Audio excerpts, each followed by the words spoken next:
গোটা 59 জেলার সাধারণ মানুষের স্বপ্ন পূরণ হতে চলেছে আগামী সোমবার।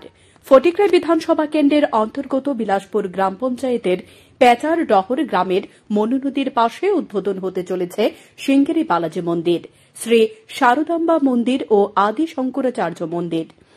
এ মন্দিরের উদ্বোধনী অনুষ্ঠানে উপস্থিত থাকবেন গুরু সেবা দরিনা পদ্মশ্রী পুরস্কার প্রাপ্ত তথা শ্রী শারদা পীঠম সিঙ্গেরি ট্রাস্টের মুখ্য পরামর্শদাতা ড ভি.আর. গৌরীশঙ্কর, শ্রী শারদা পীঠম গুরু সেবা নিরতা, শারদা পীঠম ট্রাস্টের মুখ্য কার্যনির্বাহী আধিকারিক এবং অ্যাডমিনিস্ট্রেটর গুরু সেবা নিরতা।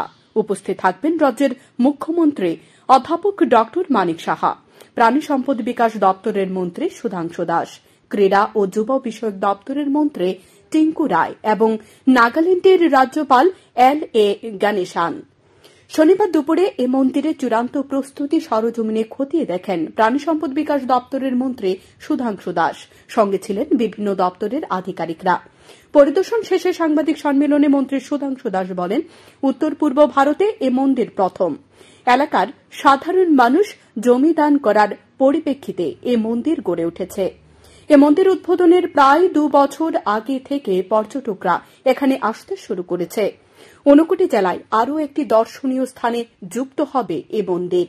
উদ্বোধনী অনুষ্ঠানে প্রায় 30,000 সাধারণ মানুষ এখানে বসে প্রসাদ গ্রহণ করতে পারবেন বলে জানান মন্ত্রী।